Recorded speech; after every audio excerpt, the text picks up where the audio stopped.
under very strict rule of Ranards.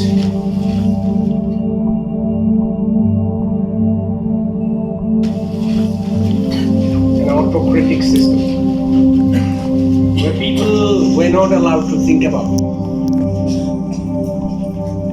And people were not also allowed to observe and create the knowledge. We were in darkness. And 100 years is generally 5 generations. 5 generations isolated from the knowledge, and we are their product. So we almost virtually were converted into monkeys. In 100 years or in 1 century, the entire country was converted into a kind of monkeys, and we are their children. So therefore, this very interesting topic where I am supposed to talk about being a professional lawyer. It's possible or not, I don't know. Because the mass over the 170 years since that time has lost its significance of being human being. And we are that. We do not do but we pretend to do. We do not think but we pretend to think. We do not believe but we pretend to believe. Therefore, everything is formality. Your becoming lawyer is formality. You're going to village is formality. You go despite difficulties, sweating and perspiring, because you need to go, otherwise you will not get the number. You will not cross through the 5 years degree. Therefore you go. From the very core heart, nobody is thinking that I should be a lawyer. So this is a part of becoming a lawyer. This is a part of doing something good. This is not a part of connecting with the people. Because we think everyone in the home is either crown prince or the princess. We think we are the most important people. That's a belief, that's a feeling, that's a psychology. And this is a product of pseudo-intellectuality. When people become pseudo, who pretend to know but do not know, then what is the biggest characteristics of a pseudo is, he does not know, she does not know, but he or she always show that, yes, I know. Yes, I am important, but they don't know. And this inferiority complex inside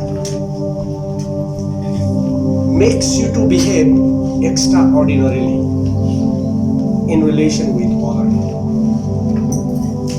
So that is what is the biggest challenge for being a professional lawyer. Becoming a professional lawyer is not a joke.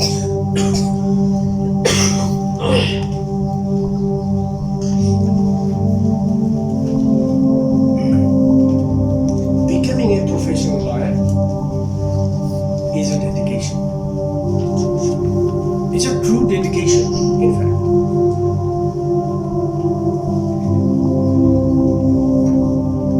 Becoming a professional lawyer does not start you studying the book and passing the exam. Becoming a professional lawyer also does not start from learning the skills of becoming a good lawyer. Becoming a professional lawyer starts thinking that, yes, something what I want to be is very seriously ingrained both in my mind and my thinking system. So that person therefore runs for the knowledge, becomes critical, becomes honest, not honest to anyone, but to the one who is himself or herself.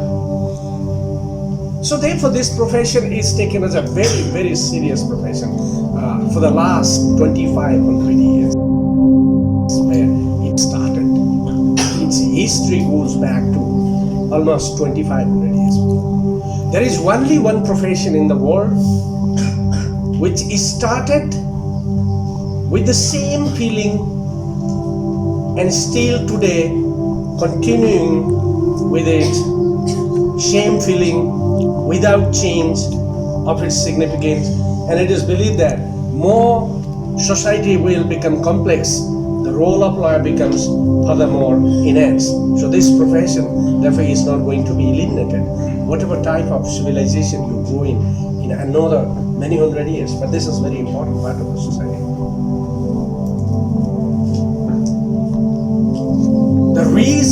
Main reason is that in those 150 years, our mind was blank. Our parents' mind was blank. And our parents' mind was blank. So what I see today in our society is like, we think we are civilized. To be very frank, I don't know whether we are civilized or not. Our family system is civilized or not. It's a time to review. That's why I say everybody thinks that he is a crown prince and she is princess. She thinks that she is much powerful. You have a lot of opinion already, and this opinion, what you think is like very decisive, but your study is very poor. You have not even gone to see the society deeply and read some very important books of wisdom, but you think that I have an opinion. And I don't know what is that opinion is about. But many scholars like Plato to Chanakya and in our time Lakshmi Prasad Devkota to others, they thought that I do not have any opinion. I don't know. They never said that, yes, this is a solution for that. No, they never said that. But we believe that we have a solution. And that solution actually is not a solution of the study and findings of the problem. That solution that you talk about is your mere speculation in the mind. Would you think that this is an opinion? So therefore, I don't think it is possible to be a professional lawyer in the days to come, because none of you want to be like that.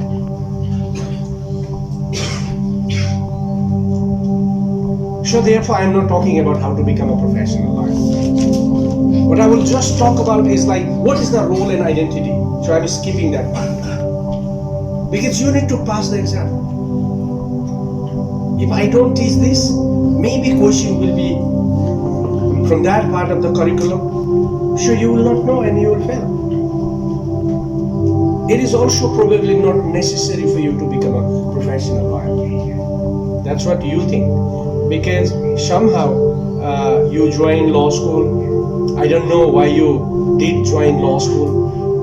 Was it a choice to become a professional lawyer, or was it a choice because Kathmandu School of Law was very close by the house, or because uncle was lawyer, or because something father was lawyer, or somebody said that, okay, there have been many beautiful girls go to the college, or there are many beautiful boys, therefore you go. Okay, I don't know what is the reason, So, becoming a professional lawyer actually starts from your own conviction and realization. You do not become professional lawyer for me.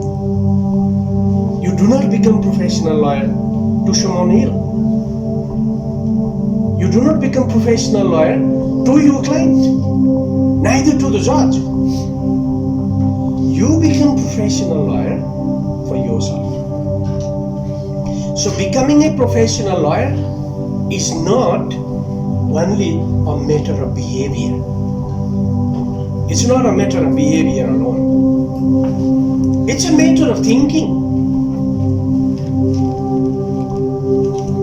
So when we say something like how to become a professional lawyer, we often say that the most important thing is becoming a professional lawyer is something called behaving like a professional lawyer. So becoming a professional lawyer and behaving like a professional lawyer are two different things. You can be a lawyer, but it's not necessary that you exactly behave like a professional lawyer. And becoming and behaving professional lawyer is not enough. Behaving like a professional lawyer, it starts from thinking like a professional lawyer. And what is therefore important issue is how to think like a professional lawyer. So becoming a professional lawyer both has behavioral and cognitive aspects. Cognitively, we become loyal to ourselves. Behaviorally, we become loyal to others. So therefore, very important distinctions between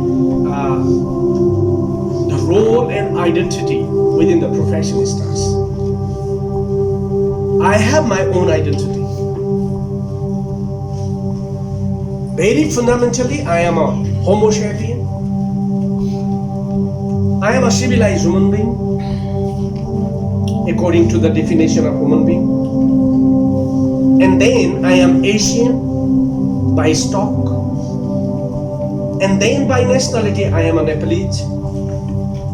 And by sex, I am a man. And by what I do is I am a teacher. And by age, I am a growing older man. And by discipline, I am a jurist. And by my association, institutionally, I am in Kathmandu School of Law. There are countless of my identities. These identities start from some point and keep going unendingly. If you go to one aspect, then you will find your identity is ending somewhere at the political actor. Other way, your identity ends at the family, and then your one part of the family may be the older or the younger person of the family. So there are many different ways for you to introduce with your specific identification, and they are multiple. It's not one way. But generally when we think I am a human being, I am a Nepalese, and I am a male. Couple of identification are very obvious. I cannot use only in one aspect of profession or life.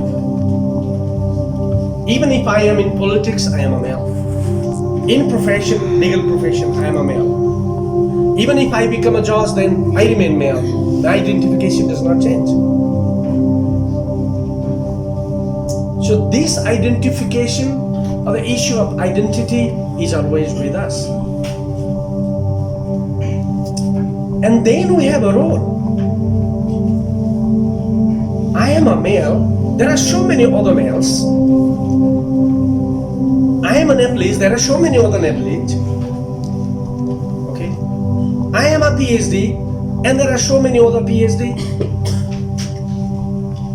But my role is my role. Because my role confines to the system of justice, and that system of justice particularly related to my client's issue. Either I am defending the government or I am defending an individual. So if I am defending the government, then I am a prosecutor or the government lawyer. But I am defending an accused, then I am a defense lawyer. So there are two different roles again here which I have to stand on. One, either I should be a government lawyer or I should be a defense lawyer. When I am behaving like a government lawyer, then I cannot behave like a defense lawyer. So that's my role. Role definitely relates to my thinking more, but my identity more is my behavior. It doesn't mean that in my identity part there is not a cognitive issue involved, yes, but my thinking is more related in my identity aspect, whereas my role is more related with my being a lawyer, my relation to my client, or my relation in more abstract sense to the system of justice, because I cannot go out of the parameter of the system of justice. I should remain within the bound of the system, both substantive and procedural. I cannot behave something differently when I become a senior lawyer, because being senior lawyer is less behavioral, more identity. Every lawyer has to follow the same procedure. Becoming a senior lawyer, there is no separate procedures for you. The court behaves you like a professional lawyer, not a senior lawyer or not a junior lawyer. So my behavior to client, it's a senior lawyer and as a junior lawyer doesn't make difference, because the procedures that I'm supposed to follow is the same. But when I am designated with a position of senior lawyer, then I again categorize myself with another different identity, and within the lawyers community itself, I define myself not exactly what lot of others are, because they are not senior lawyers and I am a senior lawyer. So there is an identity issue again. So the question is like, when I take myself with my identity, I am more thinking. I am a father, I am a supporter of the political party, I am a Brahmin, okay? Too many different designations jump on me. And many times, there are the gray areas where I sit to behave like a lawyer. I stand with identification of lawyer, defense of the prosecutor or the judge, but I do not behave like a lawyer.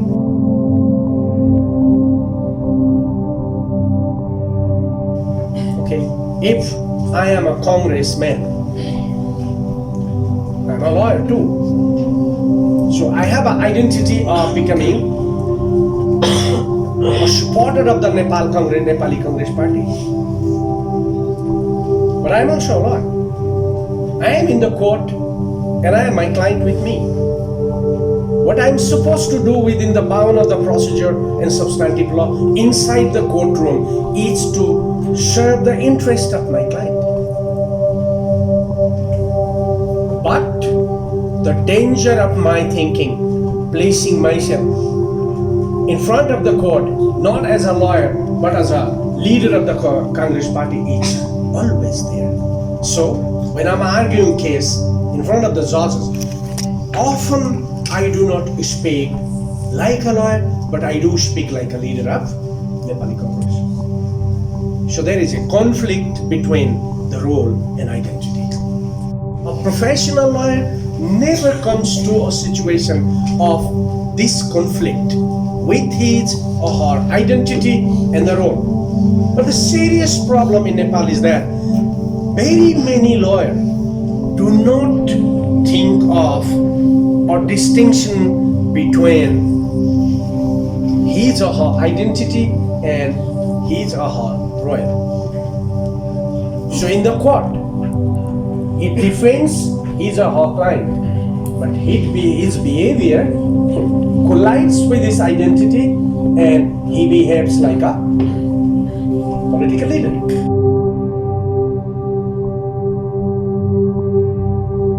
If this disease is not very clearly diagnosed from the very beginning, it is not possible to distinguish yourself as a person with your own distinctive sociological, psychological identity and your psychological role or your professional role with your client. So there are two aspects very dangerously involved in this issue. Is legal profession can be seen from sociological perspective and also from psychological perspective.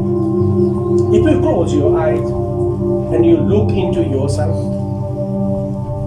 you're thinking yourself and seeing yourself from your point of view to the society. This is more sociological. And when you think, you close your eyes and you think yourself in relation with the society, then either you find yourself a woman, or Tharo, or Limbu, okay, or Neva. You don't find much about your role. This is very sociological. But if you think of your client closing your eyes and you do not think yourself from your perspective, but you think yourself from your client's perspective, and then you see with him a person who is going to be defended by you, a person who is in battlefield of justice. You believe some of his rights have been curtailed, restrained, or deprived. Some of his rights have been violated by others. And what you need to do, or what you think to do, is like to properly restore those rights, not by your own decision, but by the decision of the court. So you establish yourself in between a relation between your client and between the system or the mechanism of justice. So there is a court. On the other hand, there is your client. But you're nowhere at that point. This is where is your very important role. Psychological. What now you think is that you define yourself not different, but you define yourself as a part of your client, yourself, himself or herself. So instead of you thinking from one person who is supposed to be your client and an institution which is supposed to be a court, throw yourself to the side of your client. And instead of thinking from your own perspective, you start thinking from the perspective of your client. And the rights what this man or this woman has been deprived of, you take it that these rights were your own. So you start walking on the footsteps of your client's rights, and then you go to the court. And you present yourself in the court though as a legal representative, but your language would be very interesting. You don't often even say that my client, my client, my client. But what you say before the court is like, in my case, my right is violated, Your Justice, Your Honor. You started saying that the right of your client, which was violated, and you have gone to the court, instead of saying that my client's right. You yourself start stating that my right is therefore violated. That means you're trying to psychologically see yourself, not from your sociological perspective, but from the point of view of the standing of the client, and you're now dealing the court from the point of view of your client himself or herself. But keep in the mind, you're not your client yourself. You're not he or she. You have your own identity. And at that point, the identity of yourself very significantly boils down to the identity of a lawyer himself or herself. So, there are two identities. Representative of the client is one identity with you at this point. What court looks at you. And you being lawyer itself is another identity. Therefore, you are not a judge. You are not an adversary lawyer. Okay? There are two lawyers. One is you, and another is your client's adversary lawyer. So the identification is even distinguished between two lawyers. But still, you're not the client yourself. You're different. So this complexity is very psychological.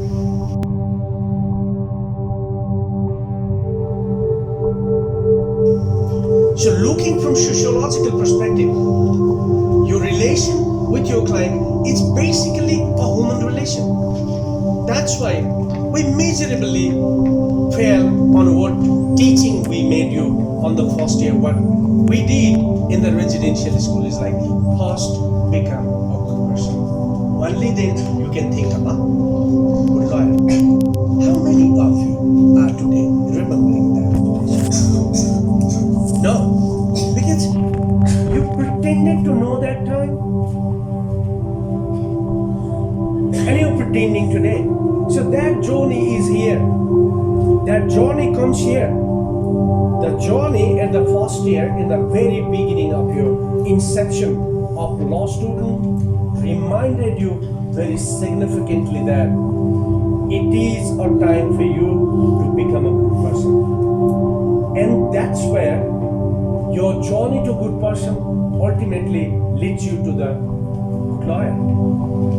A person may be a good lawyer, okay? But it's not necessary that yes, he would also be a good person. But if you're a good person, the chance of becoming a good lawyer is almost virtually guaranteed. But if you only try to become a good lawyer, the chance of becoming a good person is not guaranteed. Sure, what I'm trying to say here is the very psychological kind of thing, that if you close your eyes and you see your client and you see yourself, there is a reflection of two people in your mind. One reflection is your own reflection, and another reflection is your client's reflection. So you take these both reflections very closely related in your mind, and these two people are closely related, not as something like a client or lawyer, but two human beings. So there are very vital or very major ethical questions that is in that. So there are certain responsibilities, there are certain values, there are certain principles are very much involved and ingrained in this relation. So the very vital and very most important thing is that you're not supposed to treat these men, though very smelly, disgusting, fuming, something very nasty, who is your client? Was not an inferior human being. He is a human being. So if you distinguish your client or different person from the very beginning of very disgusting, scanty, a very unruly kind of monkey type of a person, what you see with tattered paint, okay, very dirty shirt and broken legs, broken feet, with the disgusting beard on the face, where often even bees are making a mistake, seeing like a plant, they are coming and going. What do you think is that? He is an inferior man. But unfortunately, he's your client. And there are a lot of clients you encounter in the days to come like this. Okay? There are many people who become victims of unfortunate life. And we have given a kind of value to the society so that those who are having nothing are poor and poor are disgusting. Those who are poor, we also have assigned a value that they are dangerous. Those who are poor, okay, are also dishonest. But then, one day, someone with a very smart suit, with very expensive shoes, and with a very nice tie and very flagrant Arabian attire, okay, comes to your office, you immediately jump and say, oh, most intelligent person in the world, yeah, it's come to my office. You believe that most honest people of the world has come to my office. Because becoming a rich is something known as being honest, being important. All these characteristics are basic ideas have been assigned to this man. So now, your treatment to this man who is disgusting, and the man who is having a flagrant perfume, and the values have been added to them. One is considered honest, another is considered dishonest. Your relation probably potentially be guided not by he or she being and you are a human being, but you being a man or woman with flagrant perfume and he is disgustingly smelly man. So the relation is between two smells rather than two human beings. And this danger is always there. Then you are misutilizing your identity. Oh, it is sociological. So what legal profession says is that both psychological and sociological observation of your professionalism are equally important. You need to definitely see your client from the sociological perspective. And that is your standing, basically, as a human being. And that is his or her standing. Your client's standing also. He's a human being too. So, in the beginning, when you professionally approach your client, there are two identities. One is a client, another is a lawyer. And this relation, as I said, is not only relation between two individuals, but this relation is a relation governed by the ethics, values, principles, and moral rules established by the system of justice. So, both of your identities are well connected with the judicial system, the judiciary, the procedure, the law. small or big aspects, or very visible or less visible, or whatever you can say, procedural or substantive, or anything that we see forming the judicial or the system of justice operation in the court. This is sociology. The professional lawyer, or the idea of becoming a professional lawyer, therefore, is restricted in one sense, is that you stop being non-human to your right. You stop seeing your client with devastatingly different category of okay. Sure, your identity, that's I say, is more related with thinking, and what governs you not to see this client as a different contemptuous human being, or different unacceptable human being, or poor unacceptable human being. Because your office is clean, your office is better, your clothing are different. It's very important, relates to it. Some people may think that way, or not.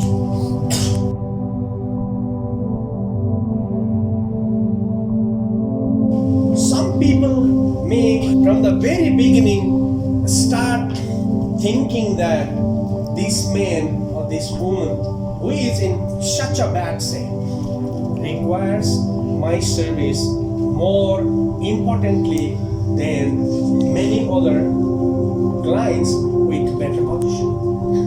What probably you may think is that this man or woman in no way is capable to do whatever he or she is supposed to do for a defense. So you may think that I absolutely should defend her or him because he or she is not capable of defending himself or herself. But somebody else who is also your client may be an educated person, maybe having some means of supporting. He is not living in a rest condition. He is not living in an isolated condition. He has some other colleagues or family member to support him. So he is at least somehow capable of doing his or her job by himself or herself. So at that point, what you may think is like, my priority is not that gentleman who smells flagrantly perfumed, but attention primarily should go to this man who is disgustingly smelling because he's a man. This is thinking. Destroy your egoistic identity at this point. So one virtual characteristics of lawyer is to destroy an egoistic identity.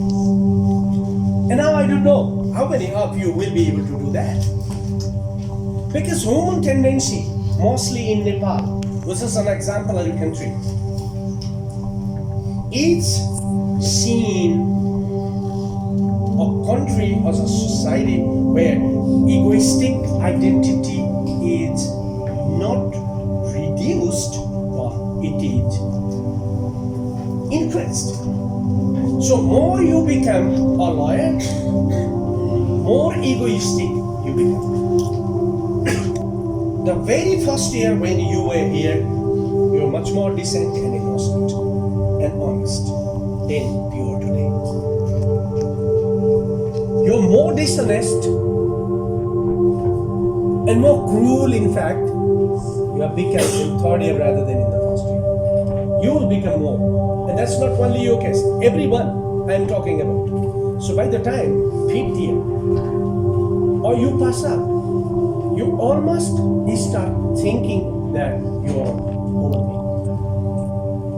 By the time you come to that level, what you think is that you're a robotic liar. What do you think is that the whole, an entire society should salute you? You start saying that I'm a lawyer. Can you talk like that? Oh no, it would be your language. Whereas in the first year, your language was not like that. So question is, how you control looking from the sociological perspective to the client, involving two different identities in relation to the system of justice. I'm emphasizing it time and again to it.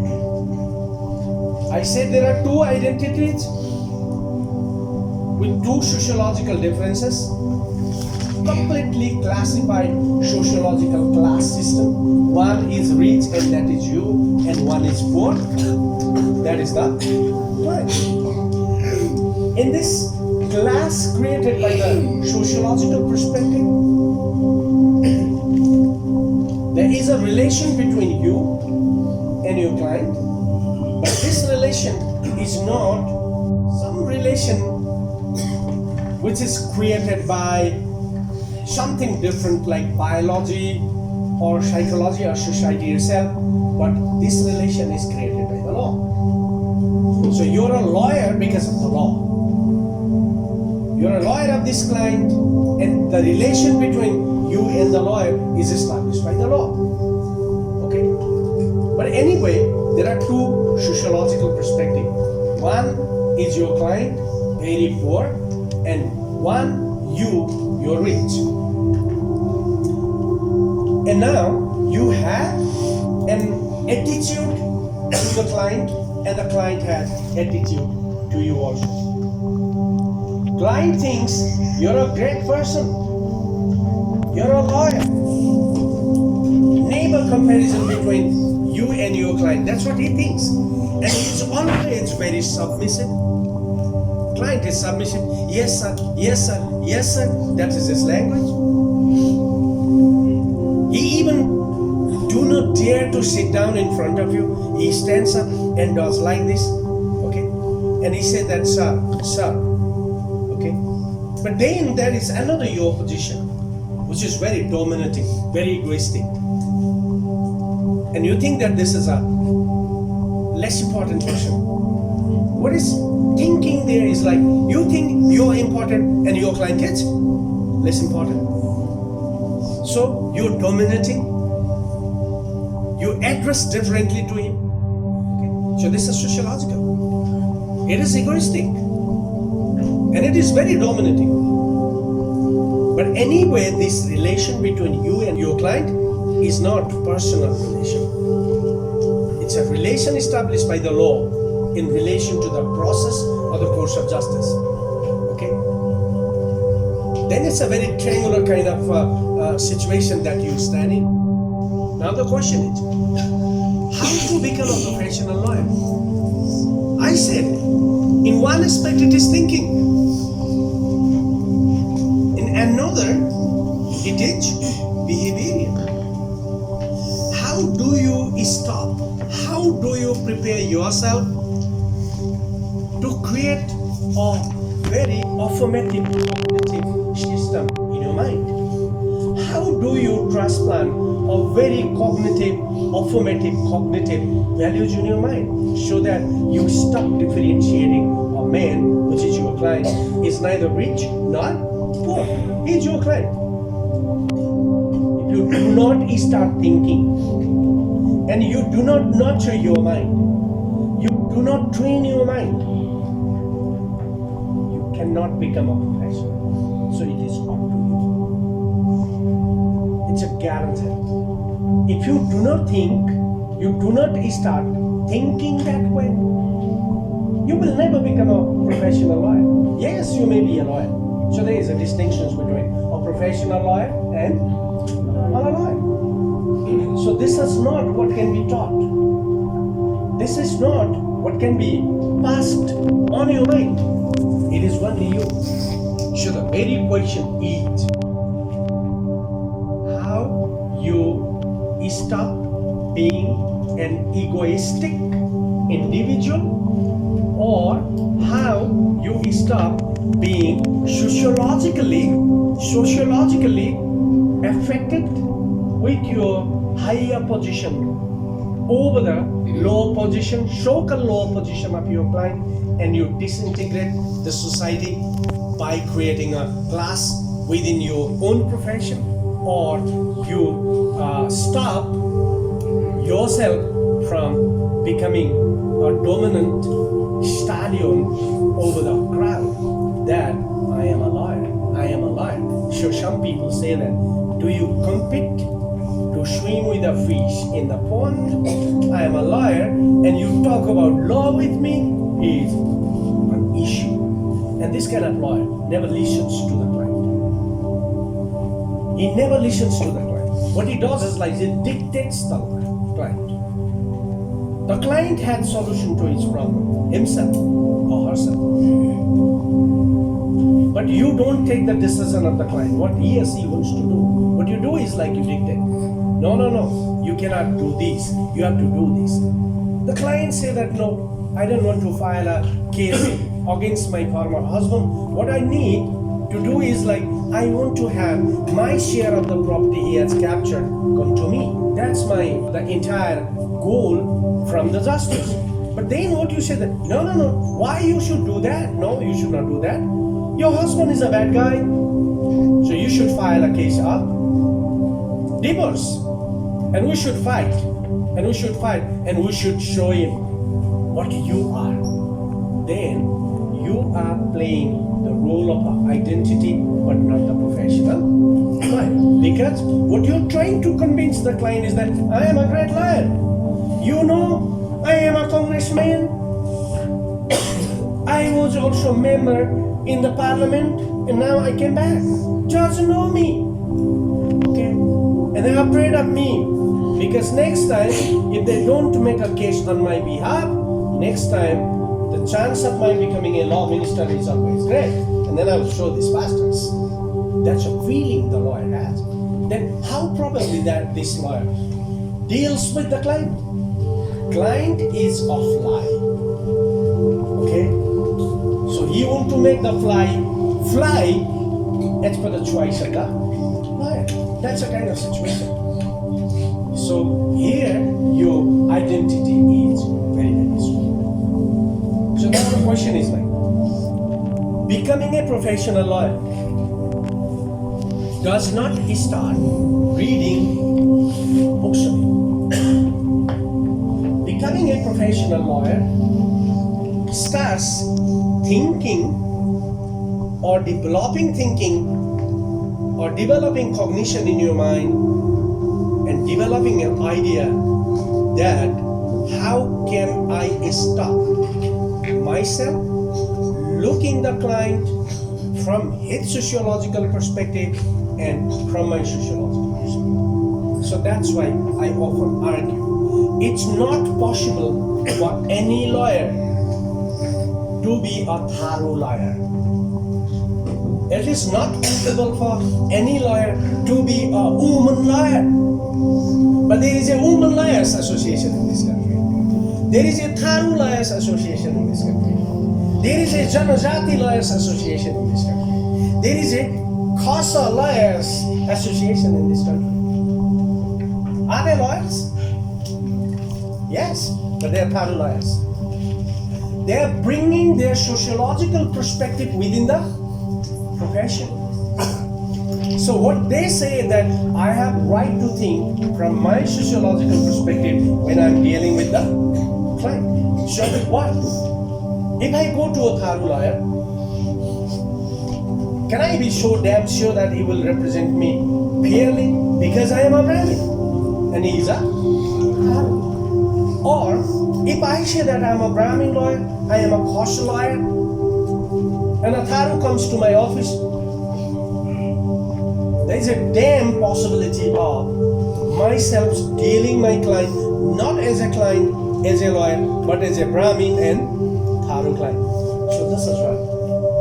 So Nepalese legal profession in the past not only thought about how to become a good lawyer, it was not known, but it encouraged lawyers to think, yes, you are a Tharu lawyer, yes, you are a woman lawyer. So, society, the legal profession, It's so absolutely divided.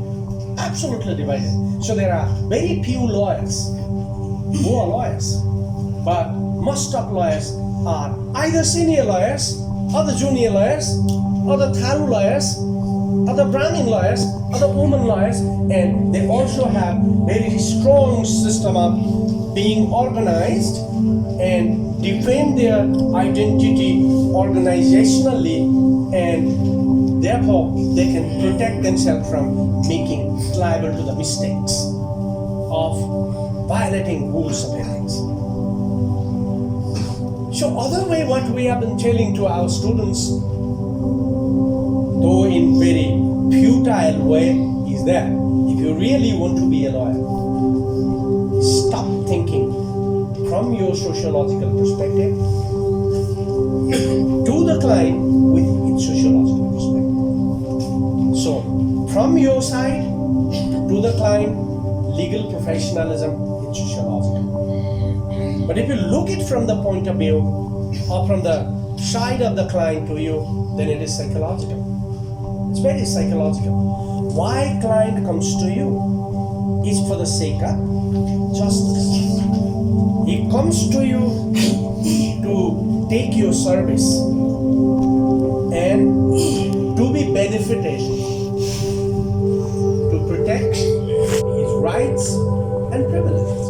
This is interesting. So, if you look from psychological perspective to him, he is needing your help. He is needing you to serve. He is needing you to defend or stand behind him so that no one will cause more harms to him, and stand behind him so that his rights that are violated are defended by you, so that he will be able to have a very normal course of life in the society again. So coming to the situation of court being deprived means your being normal person in the society is taken away. Okay, if a woman goes to the court, petition that my rights have been violated by my husband, or vice versa, then what does it immediately mean is that she has lost a normal position of behavior of the society to her. Therefore, she has come to the court to ask the society behavior normally. So court's duty at this point is to restore her rights, means put her in a society with the same unbroken shape of her life in the past. And therefore, you're very important agent to this.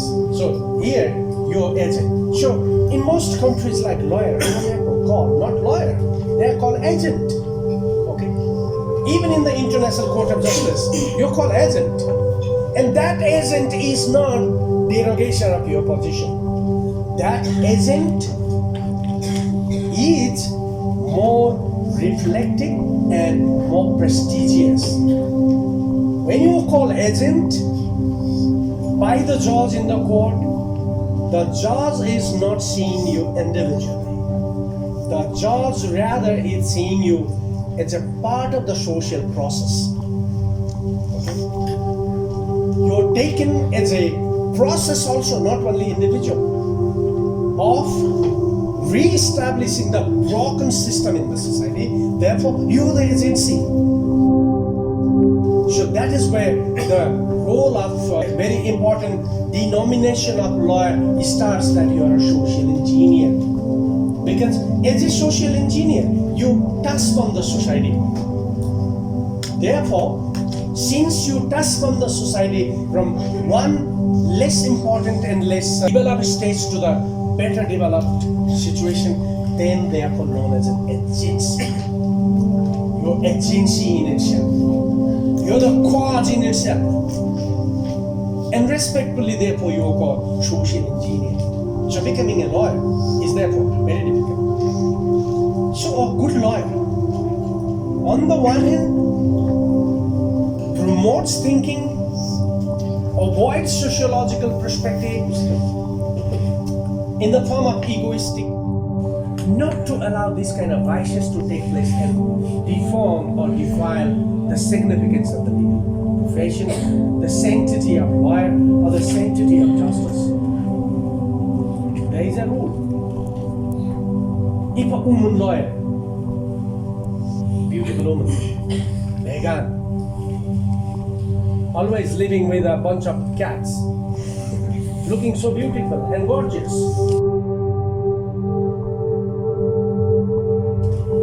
Typical life, okay? And a boy comes, smart, comes as a client, and she likes him. Okay? And she starts saying that, okay, this is a very good boy. Why don't I propose him? Become my very good husband. And is there wrong? No. A woman, by choice, may request someone to become a husband. He agrees, and what he says is like, fine. Why he agrees is like, fine. Then my case becomes her case too. So she will fight the case in a very nice way. I should not pay. It's a very good contract between two. One is going to be a husband, one is going to be a wife. And they have a commitment to raise a very good family, 2 sons, 2 daughters, even not drinking milk, only eating grasses, very healthy children, they will grow like, yes. But law says, the ethics says, no, you cannot. Until you are fighting the case, you cannot propose this gentleman to become a husband. Because the moment she starts thinking that the professional role disappears, what comes in? The identity. Sure, this is prohibited. That's why, even not prohibited by the law, what legal profession says that if your daughter is raped, and you're the most prolific lawyer in the city, you're the most prominent criminal law practitioners in the city, you don't go to defend your daughter in the court. Rather, you hire a lawyer for her. So that's why I often say, these two professions never works for the individual who are the professional. May have a chance of death because there might not be other so good doctors to operate him, but he saved the life of many. So he saves the life of others. But when his life is in danger, he may not be able to save the life because there are no other people like him to operate him. So good luck. Defends other cases so successfully. But if he is in trial itself, then he cannot. So somebody should come. So he saved everyone, but others were not able to save him. This is a practice. This is a profession where you do not serve yourself. Your significance is nothing to do with your own personality.